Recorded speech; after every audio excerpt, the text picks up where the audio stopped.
এজন্য আব্দুল্লাহ ইবনে সালাম রাদিয়াল্লাহু আনহু বলেন, মুহাম্মদের চেহারার দিকে তাকানোর পরে বুঝলাম এটা মিথ্যাবাদীর চেহারা না। মুহাম্মদের দরবারে বসলাম মুহাম্মদের জবান থেকে নসিহত শোনার জন্য। তখন আব্দুল্লাহ ইবনে সালাম মুসলমান হয় নাই। ফাকানা আউয়ালু মা ক্বাল, আল্লাহর নবীর দরবারে যাওয়ার পরে আল্লাহর নবী সর্বপ্রথম যে উপদেশ দিলেন, আব্দুল্লাহ ইবনে সালাম বলেন ওই উপদেশ হলো 4টা উপদেশ। বলেন কয়টা?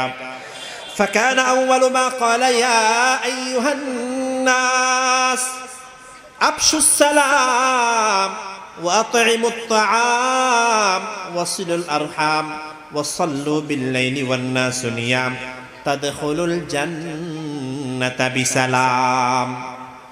আল্লাহর নবী সর্বপ্রথম 4টা নসিহত করলেন, 4টা উপদেশ দিলেন, আর বললেন আমি নবী গ্যারান্টি দিলাম এই 4টা জিনিসের উপর আমল করবা, তোমাকে জান্নাতের মালিক বানায়া দিবেন কে?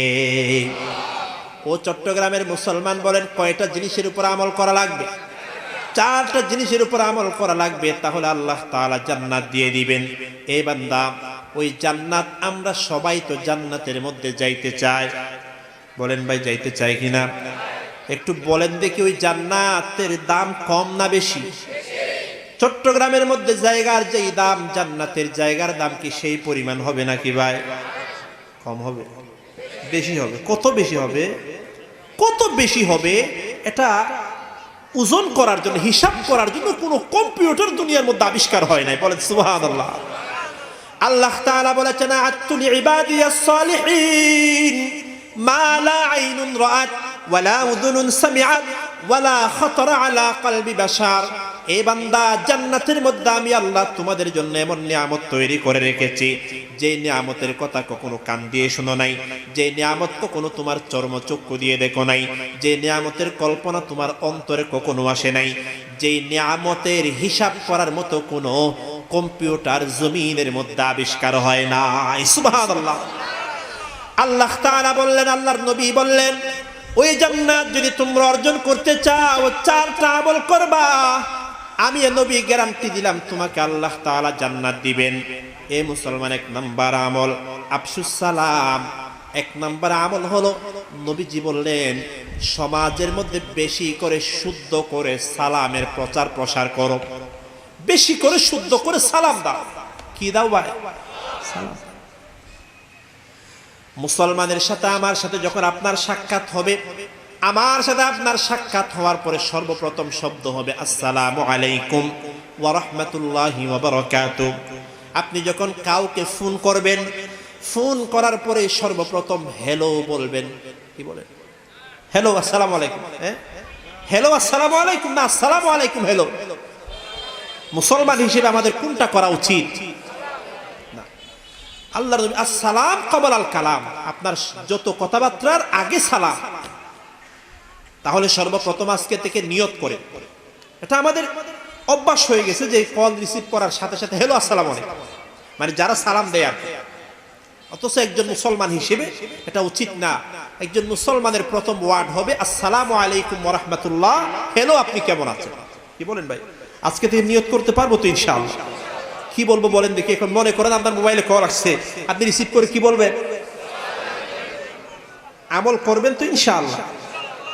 ইনশাআল্লাহ। আল্লাহ সবাইকে আমল করার তৌফিক দান করেন, বলেন আমিন। তাহলে নবীজি বললেন 1 নাম্বার আমল হলো জান্নাতে যাওয়ার। জান্নাতীদের আমল হলো বেশি করে সালাম দেওয়া। জান্নাতীদের আমল কিসের আমল বলেন? সর্বপ্রথম যখন আল্লাহ তাআলা আদম আলাইহিস সালামকে সৃষ্টি করলেন, আদম আলাইহিস সালাম একা একা জান্নাতের মধ্যে বসে আছে। কিছু দূরে ফেরেশতারা বসে কথাবার্তা বলছে। আল্লাহ তাআলা বললেন, আদম, ওই যে কিছু ফেরেশতা দেখা যাচ্ছে, ফাসাল্লিম আলা হাউলাই নাফার, তুমি গিয়ে তাদেরকে সালাম দাও, দেখো তারা কি উত্তর দেয়। আদম আলাইহিস সালামকে সৃষ্টি করার পরে আদম আলাইহিস সালাম সর্বপ্রথম ফেরেশতাদের কাছে গিয়ে বললেন হ্যালো, না বললেন আসসালামু আলাইকুম। ফেরেশতারা বললেন ওয়া আলাইকুম আসসালাম। এজন্য জান্নাতে আদম আলাইহিস সালাম ফেরেশতাদেরকে সর্বপ্রথম সালাম দিয়েছিলেন। তাহলে সালাম এটা হলো জান্নাতীদের আমল। বলেন কাদের আমল? দেখেন আমরা অনেক সময় ইংরেজিতে বলি, সকালবেলা good morning, good night, good afternoon, এরকম কতগুলো ইংরেজি শব্দ। আরো মনে করি এগুলা বললে নিজের আমি একটা এডুকেটেড পারসন, আমি শিক্ষিত মানুষ, এটা একটা ভাব চলে আসে। আচ্ছা, গুড মর্নিং, শুভ সকাল, এই জিনিসটার ভিতরে আমার জন্য কোনো কল্যাণ নাই, আপনার জন্য কিচ্ছু নাই।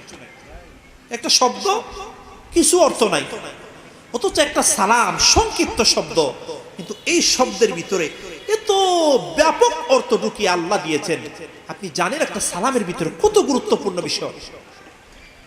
আসসালামু আলাইকুম ওয়া রাহমাতুল্লাহ, সর্বপ্রথম শুনেন, আসসালাম এটা হলো আল্লাহর 99টি গুণবাচক নামের একটা অন্যতম নাম হলো আসসালাম। হুয়াল্লাহুল্লাযী লা ইলাহা ইল্লাহু আর রহমানুর রহিমুল মালিকুল কুদ্দুসুস সালাম। সালাম অর্থ হলো শান্তি। বলেন সালাম অর্থ কি? তাহলে একটা ভালো বিষয় বুঝেন, সালাম এটা আল্লাহর গুণবাচক নাম। কার নাম ভাই? বাংলাদেশের মধ্যে আইন আছে, আপনি যদি বাংলাদেশের প্রধানমন্ত্রীর নাম, প্রেসিডেন্টের নাম যদি উল্টা পাল্টা করে বলেন, ফেসবুকে লিখেন, আপনার জন্য ডিজিটাল আইনে মামলা হবে। বাংলাদেশের প্রধানমন্ত্রীর নাম যদি উল্টা পাল্টা করে বললে যদি মামলা হয়, আমাদের দেশে অনেকের নাম আব্দুল সালাম আছে না নাকি নাই? তা আমরা কি বলি? এ আব্দুল সালিম মিয়া আছে কিনা বলেন, এ সালাইম মিয়া এরকম আছে না নাকি নাই বলেন।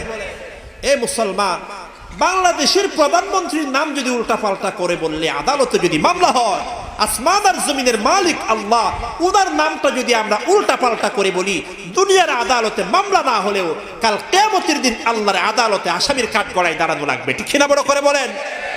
এই জন্য আল্লাহর ওয়াস্তে পায়ে হাত দিয়ে বলি, নামকে ব্যঙ্গ করে ডাকবেন না। যার নাম আব্দুর রহমান তাকে আব্দুর রহমান না বলে ডাকা কবিরা গুনাহ। যার নাম আব্দুর রহমান তাকে রহমান না বলে ডাকা কবিরা গুনাহ, তাকে আব্দুর রহমান বলে ডাকবে। যার নাম আব্দুর রহিম, রহিম না বলে ডাকবেন না। এগুলো আল্লাহর নামের সাথে বেয়াদবি। কার নামের সাথে বেয়াদবি ভাই? আব্দুল সালামকে আব্দুল সালাম না বলে ডাকা কবিরা গুনাহ, গুনাহ। তাহলে আসসালাম এটা হলো আল্লাহর একটা গুণবাচক নাম। সালাম অর্থ হলো শান্তি। বলেন কি? শান্তি। কয়েকটা বিষয় আমাদের বুঝতে হবে।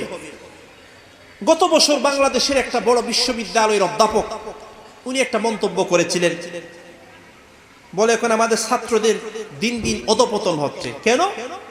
বলে এখন আমাদের ছাত্ররা যাকে তাকে সালাম দেয়, শুদ্ধ করে সালাম দেয়, এটা জঙ্গিবাদীর আলামত। বলেন নাউজুবিল্লাহ। মানে উনি দুইটা কারণ উল্লেখ করেছেন, একটা হলো আমাদের ছাত্ররা বেশি বেশি সালাম দিচ্ছে, দ্বিতীয় নম্বর আবার শুদ্ধ করে সালাম দিচ্ছে।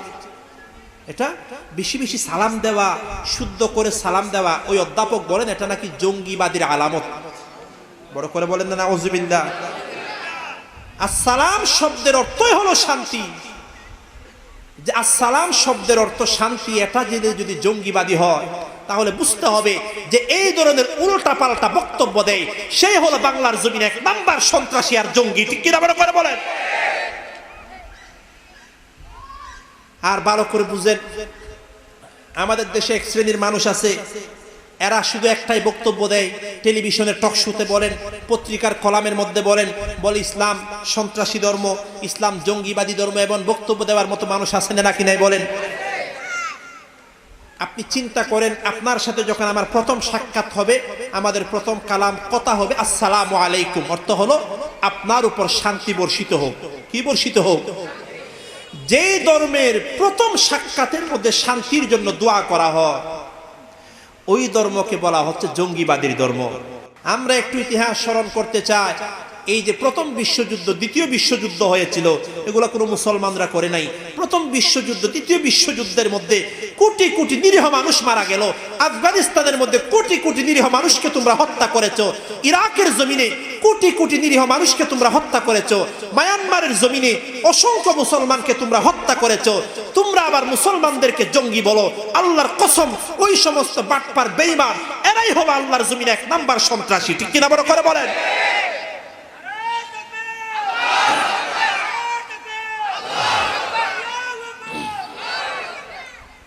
কারণ যেই ধর্মের প্রথম কথা হবে আসসালামু আলাইকুম, ওই ধর্ম কখনো জঙ্গিবাদী ধর্ম হতে পারে।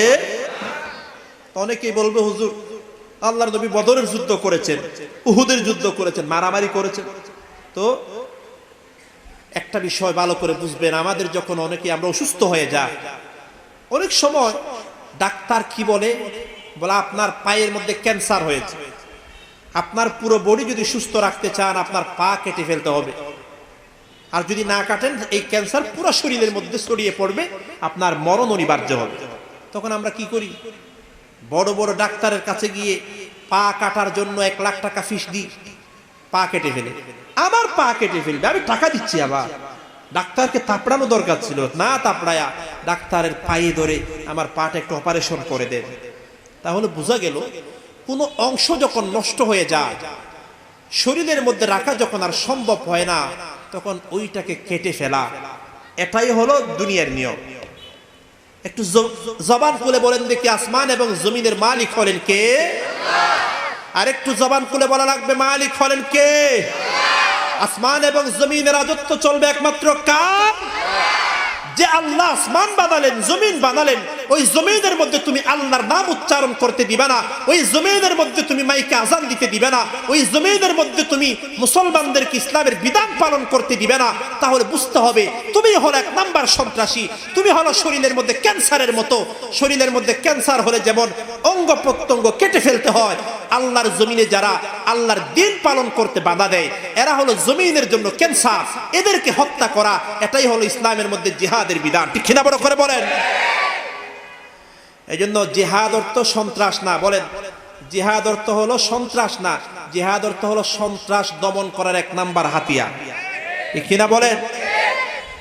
এই জন্য মুসলমান যারা বলেন নবী মুহাম্মদ তো জিহাদ করেছেন, হ্যাঁ জিহাদ করেছেন, কিন্তু নবী মুহাম্মদ সাল্লাল্লাহু আলাইহি ওয়াসাল্লাম এতগুলা জিহাদ করেছেন, কিন্তু কোনোদিন কোন সাধারণ মানুষকে যারা যুদ্ধে যায় নাই হত্যা করেছেন, তার কোনো নজির দুনিয়ার জমিনে আছে? তাহলে মুসলমানের জন্য বুঝতে হবে আসসালামু আলাইকুম অর্থ হলো আপনার উপর শান্তি বর্ষিত হোক। তাহলে ইসলাম শান্তির ধর্ম, তার মধ্যে কোনো সন্দেহ নাই, কিন্তু ইসলাম শান্তির ধর্ম এটার অর্থ এটা না আমার উপর জুলুম করলেও আমি চুপ করে বসে থাকবো না। এটা ঘটনা আছে, এক সাপ ভালো হয়ে গেছে, সে তওবা করছে, আমি আর কোনো নিরীহ প্রাণীকে আর আঘাত করবো না, হামলা করবো, ভালো হয়ে গেছে। আর সাপ যখন ভালো হয়ে গেছে, রাস্তা দিয়ে যাচ্ছে, ছোট ছোট যেগুলা জানোয়ার আছে এরাও সাপে লাথি মারে, গুতা মারে, সাপ কিছুই কয় না, আমি ভালো হয়ে গেছি। এমন ভাবে জ্বালাতন করা শুরু করছে, সাপ আর বেঁচে থাকতে পারে না। সাপ আরেকটা জিজ্ঞেস করলো, আমি তো তওবা করছিলাম আর কোনো প্রাণীকে হত্যা করবো না, হামলা করবো না, এখন দেখি তা আমারে থাকতেই দেয় না। বলে বেটা হামলা করবি না, ফুসফাস না করলে তো সমস্যা কি আছে, তোরে থাকতে দিবে না।